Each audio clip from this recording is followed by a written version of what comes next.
사랑하는 에덴의 교회 여러분, 반갑습니다. 오늘 여러분에서 준비하는 중에 전기가 나가서 그래서 아무래도 매일 성경도 교회에서 같이 여러분 같이 영상을 찍는 것이 좋겠다 같이 여겨서 교회에서 여러분과 함께 매일 성경 묵상 열왕기상 3장 말씀을 같이 읽으려고 합니다. 그래서 열왕기상 3장 말씀을 통해서 하나님께 주신 정말 언약의 사람이 구체적으로 해야 될 것이 무엇인지 같이 보았으면 합니다. 솔로몬이 하나님께 지혜를 구하고 하나님께 지혜를 주시는 장면이지요. 나중에 말씀드리겠습니다만 솔로몬이 자기도 모르게 지금 138의 여정을 지금 가고 있습니다. 그래서 나중에 그것을 한번 보기로 하고요. 우리 열왕기상 3장 1절부터 시작해서요 15절 말씀까지 먼저 한번 읽어보도록 하겠습니다. 솔로몬이 애굽의 왕 바로와 더불어 혼인관계를 맺어 그의 딸을 맞이하고 다윗 성에 데려다가 두고 자기의 왕궁과 여호와의 성전과 예루살렘 주위의 성의 공사가 끝나기를 기다리니라. 그때까지 여호와의 이름을 위하여 성전을 아직 건축하지 아니하였으므로 백성들이 산당에서 제사하며 솔로몬이 여호와를 사랑하고 그의 아버지 다윗의 법도를 행하였으나 산당에서 제사하며 분향하더라. 이에 왕이 제사하러 기브온으로 가니 거기는 산당이 큼이라. 솔로몬이 그 제단에 1000번제를 드렸더니 기브온에서 밤에 여호와께서 솔로몬의 꿈에 나타나시니라. 하나님이 이르시되 내가 네게 무엇을 줄꼬 너는 구하라. 솔로몬이 이르되 주의 종 내 아버지 다윗이 성실과 공의와 정직한 마음으로 주와 함께 주 앞에서 행함으로 주께서 그에게 큰 은혜를 베푸셨고 주께서 또 그를 위하여 이 큰 은혜를 항상 주사 오늘과 같이 그의 자리에 앉을 아들을 그에게 주셨나이다. 나의 하나님 여호와여, 주께서 종으로 종의 아버지 다윗을 대신하여 왕이 되게 하셨사오나 종은 작은 나이라 출입할 줄을 알지 못하고 주께서 택하신 백성 가운데 있나이다. 그들은 큰 백성이라 수요가 많아서 셀 수도 없고 기록할 수도 없사오니 누가 주의 이 많은 백성을 재판할 수 있사오리이까. 듣는 마음을 종에게 주사 주의 백성을 재판하여 선악을 분별하게 하옵소서. 솔로몬이 이것을 구하매 그 말씀이 주의 마음에 든지라. 이에 하나님이 그에게 이르시되 네가 이것을 구하도다. 자기를 위하여 장수하기를 구하지 아니하며 부도 구하지 아니하며 자기 원수의 생명을 멸하기도 구하지 아니하고 오직 송사를 듣고 분별하는 지혜를 구하였으니 내가 네 말대로 하여 네게 지혜롭고 총명한 마음을 주노니 내 앞에도 너와 같은 자가 없었거니와 내 뒤에도 너와 같은 자가 일어남이 없으리라. 내가 또 네가 구하지 아니한 부귀와 영광도 네게 주노니 내 평생의 왕들 중에 너와 같은 자가 없을 것이라. 네가 만일 내 아버지 다윗이 행함같이 내 길로 행하며 내 법도와 명령을 지키면 내가 또 내 날을 길게 하리라. 솔로몬이 깨어보니 꿈이더라. 이에 예루살렘에 이르러 여호와의 언약궤 앞에 서서 번제와 감사의 제물을 드리고 모든 신하들을 위하여 잔치하였더라. 자, 우리 3장 1절 보면요, 솔로몬이 이제 애굽의 왕 바로와 더불어 혼인 관계를 맺는다라고부터 먼저 시작합니다. 성경에서 사실 그 전에 솔로몬이 시므이를 처형하는 과정에서 사실은 그 당시 관습을 따라 진행되었음에도 불구하고 그 했던 것이 마치 덫을 놓은 것처럼 그렇게 보여서 그 당시에는 받아들일 수 있지만은 하나님의 언약적 입장에서 어떻게 받아들일까 의구심을 가는 성경학자들이 많았다고 했죠. 그런 성경학자들은 이 점에서 사실은 3장 1절도 같이 연결시켜서 많이 보기도 합니다. 왜냐하면 아직까지 솔로몬이 지혜롭지가 못합니다. 하나님께서 주신 언약을 가지고 하나님께 주신 인도를 받아서 하나님 나라를 확장시킵니다. 그것이 사실은 2장 이야기거든요. 마치 원수 갚는 것처럼 보이는데요, 아닙니다. 솔로몬은 지금 언약을 잡고 따라갔습니다. 우리가 보았듯이요. 그리고 그 이후에 하나님께서 주시는 참다운 힘을 오늘 구하고 힘을 받습니다. 사도행전 1장 8절에 성령 충만 받는 거 똑같은 건데요. 그 하나님 나라에 있는 힘을 지금 강구하는 그 언약을 지금 잡습니다. 잡는데 그거 하기 위해서 솔로몬도 느낍니다. 자기가 했던 모든 지혜가 별로 똑똑하지 못하다는 걸 느끼고 있습니다.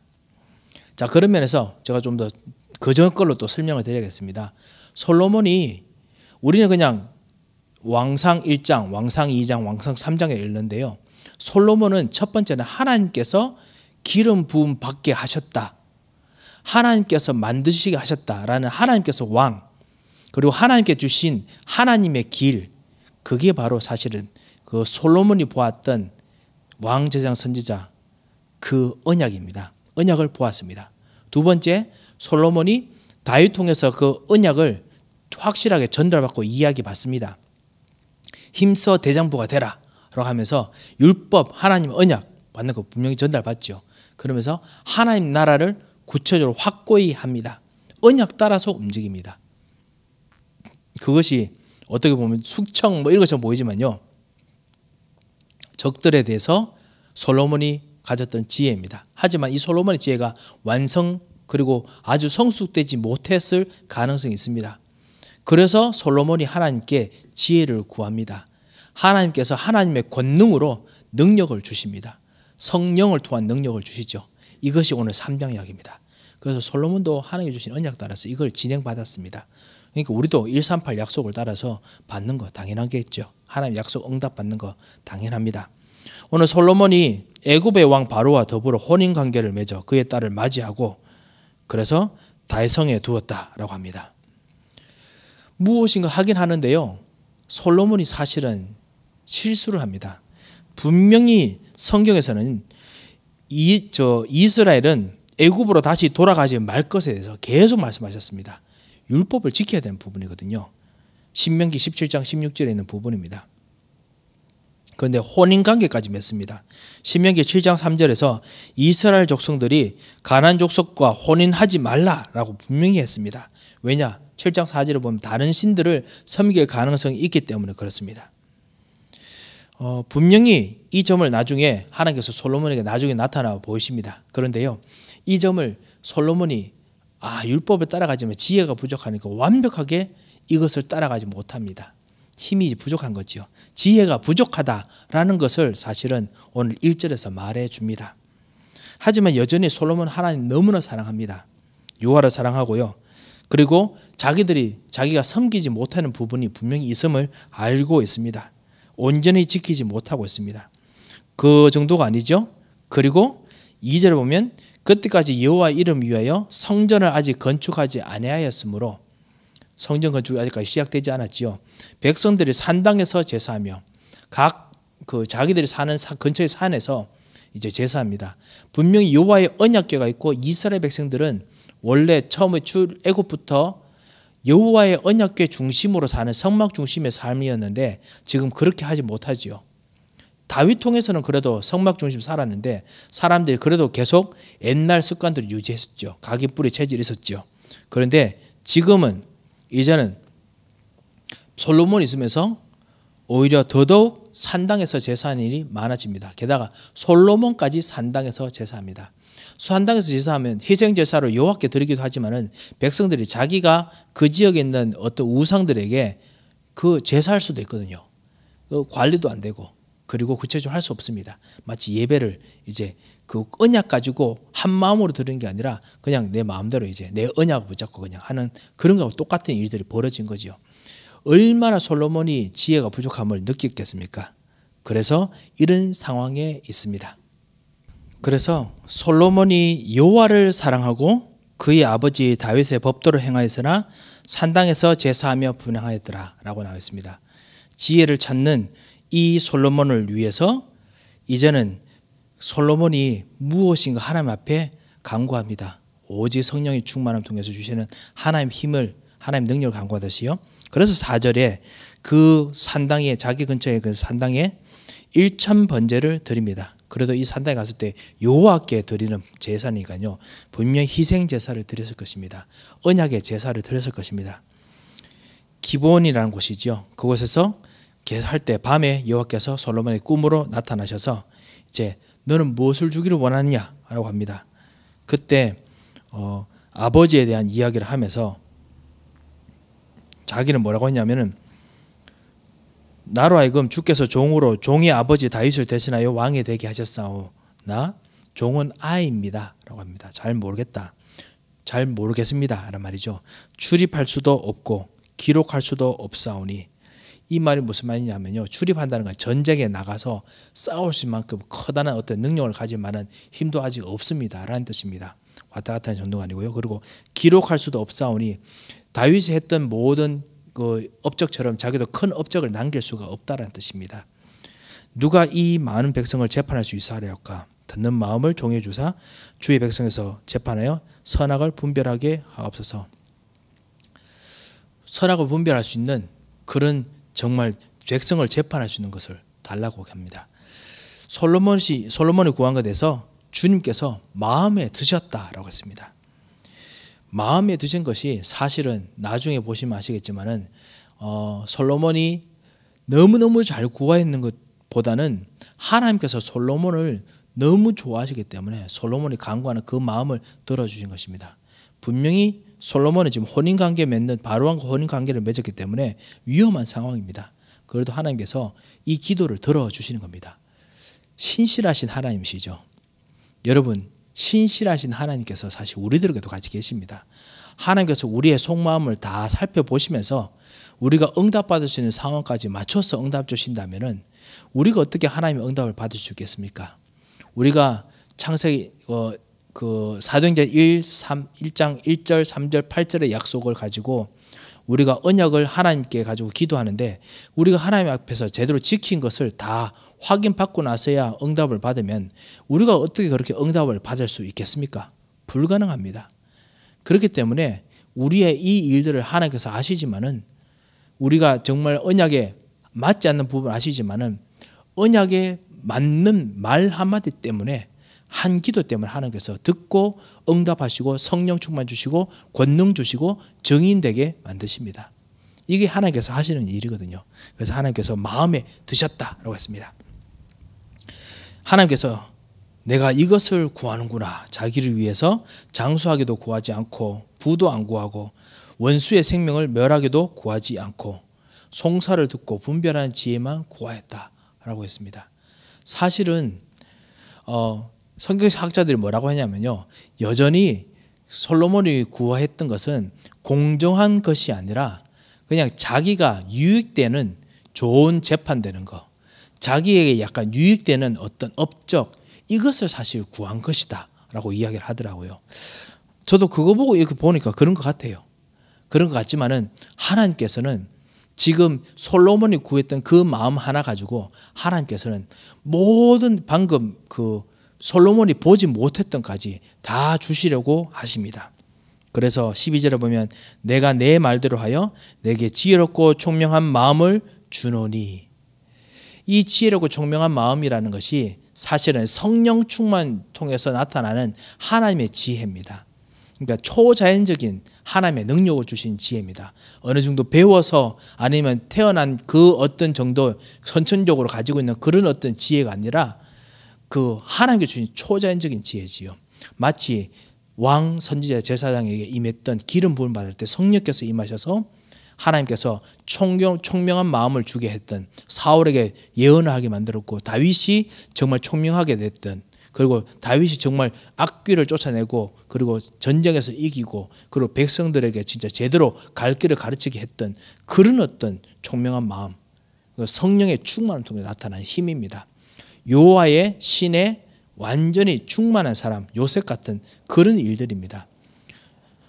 그런 일들을 하나님께서 주시겠다라고 했습니다. 그런데 그게 어느 정도냐? 내 앞에도 너 같은 자 없고 내 뒤에도 너 같은 사람이 없다. 전무후무한 지혜를 주겠다라고 하셨습니다. 이 일들이 열왕기상에 계속 나옵니다. 그 솔로몬 같이 축복을 받은 사람이 없었다라고 이제 할 거거든요. 하나님께서 최고의 성령의 충만함 통한 힘을 주셨습니다. 여러분께도 정말 하나님께서 기도할 때 여러분이 무엇인가 제대로 가지고 기도하면 감사한데요. 언약을 가지고 한 번만 더 잡고 기도하면 하나님이 여러분의 잘못 따지면서 들으신 분은 아니십니다. 그 언약 때문에 하나님께서는 전무후무한 응답을, 성령 충만함을, 힘을, 지혜를 주십니다. 그리고 13절 보면 내가 구하지 아니한 부귀와 영광도 내게 주노니, 구하지 않은데 주십니다. 그리고 구체적으로 그것 통해서 어느 누구도 갖지 않을 만한 힘도 주겠다라고 했죠. 완전히 권능이죠. 권능이죠. 이것을 주십니다. 14절에 보면 그리고 그것 통해서 너가 해야 될 것이 뭐냐? 내 법도와 명령을 지켜라 라고 합니다. 그러면 날들을 길게 하겠다. 장수의 축복을 주십니다. 이게 솔로몬이 오래 산다라는 정도의 축복이 아니라 사실은 원래 아담과 하와가 하나님 떠나서 잃어버렸던 그 영생의 축복을 다시 이제 맛을 보게 해 주시는 것입니다. 다시 다 돌려주시는 거 아닙니다. 예수 그리스도께서 오셔서 우리에게 영생을 주시기 전에 이 맛을, 영생의 맛을 보게 해 주십니다. 그게 장수입니다. 장수도 복이지요. 진짜 이 땅에 오래 사는 거 얼마나 복입니까? 비록 이 힘들고 어려운 세상이지만 그래도 장수하는 게 복입니다. 근데 이 장수는 영생의 복에 조금만 맛보기일 뿐입니다. 하나님과 영원히 사는 것, 그리고 이 영생이 장수뿐만 아닙니다. 제가 우리 렘넌트들에게 자주 말하기도 한데요. 롱제버티만 있는 건 아닙니다. 영생에는 완전함이 있습니다. 지식도 완벽하고 하는 일도 완벽하고 실패가 없어야 안 죽거든요. 모든 하는 일들이, 그리고 모든 사는 일들이 우리 몸에, 우리 기관에 실패가 있으면은 그러면 죽거든요. 그런데 실패가 없어야 됩니다. 완전해야 됩니다. 이 완전함이라는 것도 영생 안에 들어가 있습니다. 지식도 완전하고요. 하는 일도 완전하고 사랑도 완전하고 능력도 완전하고 이것이 영생인데요. 그런 면에서 장수가 축복이라는 거죠. 조금 맛보기라는 거죠. 이거를 하나님께서 맛보게 하십니다. 지금 이 언약을 지켰을 때 일어나는 그 상급을 조금 맛을 보게 하십니다. 솔로몬이 깨보니까 이게 꿈이에요. 그래서 여호와의 언약궤 앞에서, 근데 어떻게 하느냐? 예루살렘에 가서 여호와의 언약궤 앞에 서서 번제와 감사의 제물을 드립니다. 산당의 예배가 이제 필요 없어요. 여호와의 언약궤 앞에서 이제 드리면 됩니다. 이걸 솔로몬이 제대로 이제 붙잡은 겁니다. 다른 것이 아니고 오직만 하면 됩니다. 사도행전 1장 8절처럼요. 오직 여호와 언약궤 앞에서 희생 제사만 드리면 모든 문제가 다 해결됐습니다. 그리고 잔치하지요. 자, 언약으로 완전히 돌아온 솔로몬의 모습을 보았습니다. 하나님께서 이제 지혜를 하나 둘씩 주시겠죠. 그 지혜의 증거가 뭐냐? 증인이 되게 했는 것이 뭐냐? 그것이 바로 16절에 있는 그 두 여자가 다투는 아기 이야기입니다. 솔로몬의 아주 유명한 재판이죠. 16절부터 시작해서 마지막 28절 말씀까지 우리 한번 읽어보겠습니다. 그때 창기 두 여자가 왕에게 와서 그 앞에 서며 한 여자는 말하되 내 주여, 나와 이 여자가 한 집에서 사는데 내가 그와 함께 집에 있으며 해산하였더니 내가 해산한 지 사흘 만에 이 여자도 해산하고 우리가 함께 있었고 우리 둘 외에는 집에 다른 사람이 없었나이다. 그런데 밤에 저 여자가 그의 아들 위에 누움으로 그의 아들이 죽으니 그가 밤중에 일어나서 이 여종 내가 잠든 사이에 내 아들을 내 곁에서 가져다가 자기의 품에 누이고 자기의 죽은 아들을 내 품에 뉘었나이다. 아침에 내가 내 아들을 젖먹이려고 일어나 본즉 죽었기로 내가 아침에 자세히 보니 내가 낳은 아들이 아니더이다. 하매 다른 여자는 이르되 아니라 산 것은 내 아들이요 죽은 것은 내 아들이라. 이 여자는 이르되 아니라 죽은 것이 내 아들이요 산 것이 내 아들이라 하며 왕 앞에서 그와 같이 쟁론하는지라. 왕이 이르되 이 여자는 말하기를 산 것은 내 아들이요 죽은 것은 내 아들이라 하고 저 여자는 말하기를 아니라 죽은 것이 내 아들이요 산 것이 내 아들이라 하는도다. 칼을 내게로 가져오라 하니 칼을 왕 앞으로 가져온지라. 사나이를 둘로 나누어 반은 이 여자에게 주고 반은 저 여자에게 주라. 그 산 아들의 어머니 되는 여자가 그 아들을 위하여 마음이 불붙는 것 같아서 왕께 아뢰어 청하건대 내 주여 산 아이를 그에게 주시고 아무쪼록 죽이지 마옵소서. 하되 다른 여자는 말하기를 내 것도 되게 말고 내 것도 되게 말고 나누게 하라. 왕이 대답하여 이르되 사나이를 저 여자에게 주고 결코 죽이지 말라. 저가 그의 어머니이니라. 온 이스라엘이 왕이 심리하여 판결함을 듣고 왕을 두려워하였으니 이는 하나님의 지혜가 그의 속에 있어 판결함을 봄이더라. 자, 솔로몬의 재판 창기 두 여자가 왕에게 옵니다. 잠언서 1장에서 9장에 보면요, 창기는 남자들이 피해야 되는 그런 이제 여성들 가운데 한 부류로 나옵니다. 여러분 그 이유를 아실 겁니다. 간음하는 부분, 그것이 어리석게 자기 욕심에 따라서 하는 부분이죠. 이 부분에서 지혜라는 부분이 창기와 연결되어 있습니다.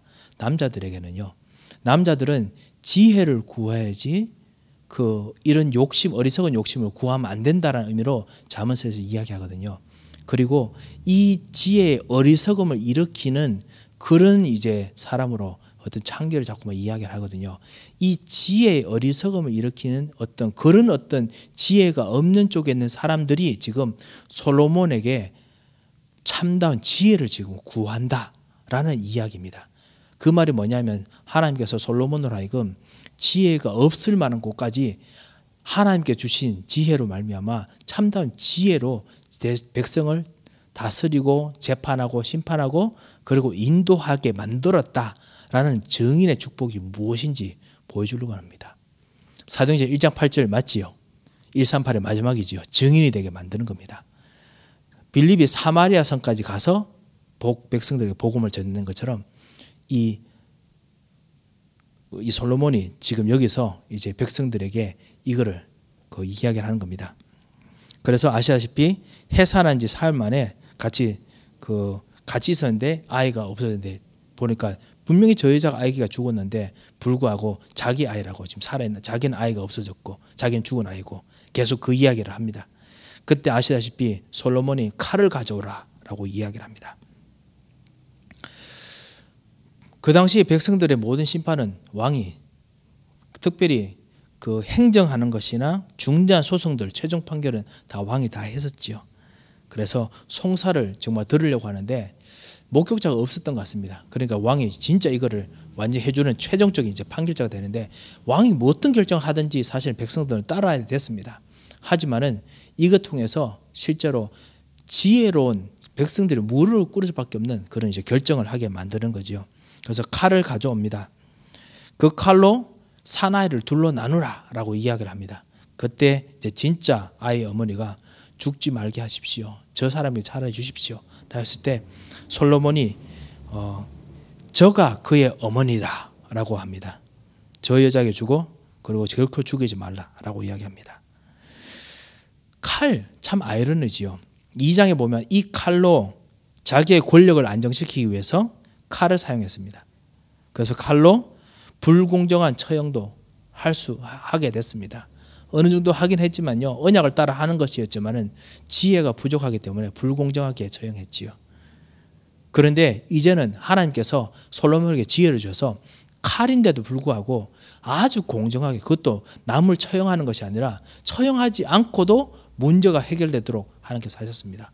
똑같은 칼인데도 칼 가지고 사용하는 것이 다르게 만들었습니다. 이것이 하나님께 주신 지혜였습니다. 마찬가지로 여러분에도 여러분 주시는 모든 일들이 있지 않습니까? 예전에는 여러분께서 하시는 방향, 써야 되는 방향으로만 그 일들을 해야 됩니다. 그 일들을 해야 처형이 되고, 그 일을 해야 돼야 돈이 벌리고, 그 일로 해야 무엇인가 일이 되고 합니다. 그런데 하나님께서 주시는 진짜 하나님의 지혜와 힘이 들어오면 그것 가지고, 여러분 가지고는 그거 가지고 다른 방향으로 했는데도 불구하고 더 큰 돈이 들어오고 더 큰 응답이 열리고 문이 열리게 만들어 주십니다. 이거를 오늘 솔로몬에게 같이 보여주십니다. 아이러니하게 그게 참 보여주시죠. 28절 보면 온 이스라엘 백성이 왕이 심리하여 판결함을 듣고 왕을 두려워하였다 했습니다. 하나님을 두려워하는 것과 똑같습니다. 경외함이죠. 왜냐? 하나님께서 임하셨거든요. 하나님의 지혜와 그리고 하나님의 그 지혜가 그 속에 있어서 판결함을 봅니다. 하나님께서 빛으로 솔로몬 속에 들어와 계시는 거예요. 그걸 보았습니다. 하나님께서 선악을 알게 하는 그리고 인간의 본성을 뚫어보게 하는 능력을 주시게 만들었습니다. 하나님께서 그런 힘을 성령 충만할 때 전도자에게 부어주십니다. 베드로에게 성령 충만 받았을 때 아나니아 삽비라를 뚫어보게 만드셨고요. 바울에게 성령 충만할 때 실제로 사람을 뚫어보게 만드셨고, 그리고 지금 현장에도 전도자들이 성령이 충만할 때 사람의 마음을 정말 뚫어보는 메시지를 하게 만드십니다. 본인은 실제로 깨닫지 못하지만은 그렇게 하게 만드십니다. 왜냐? 하나님이시니까요. 그 성령이 충만한 힘을 가지고 여러분이 사용하시는 그 칼이 아니라 살리는 칼, 그 칼이 죽이는 칼이 아니라 처형하는 칼이 아니라 현장을 이끌어내는 빛의 경제의 칼이 되도록 하나님께서 하실 것입니다. 이 놀라운 그 솔로몬의 응답처럼 하나님께서 여러분에게 참다운 권능으로 임하시기를 참으로 기도합니다. 오늘 3장 통해서 우리가 진짜 138의 8을 보았습니다. 참다운 증인, 권능, 그리고 하나님께서 함께 하심을 보았습니다. 이 첩보 꼭 누리시기 바랍니다. 기도하겠습니다. 살아계신 하나님 아버지 은혜를 감사합니다. 오늘 솔로몬 통해서 하나님께서 정말 보게 하셨던 진정한 권능을 보았습니다. 진정한 언약 따라가는 진정한 삶을 보았습니다. 주여, 오직으로 이 언약 속에 있도록 오늘도 우리 생각을 주장하여 주셔서 우리 칼이 아닌 오직을 통해서 나오는 성령 충만 통해서 나오는 칼이 되게 하시고 일이 되도록 주님이 주장하여 주셔서 살아계신 주 예수 그리스도의 이름으로 기도합니다. 아멘.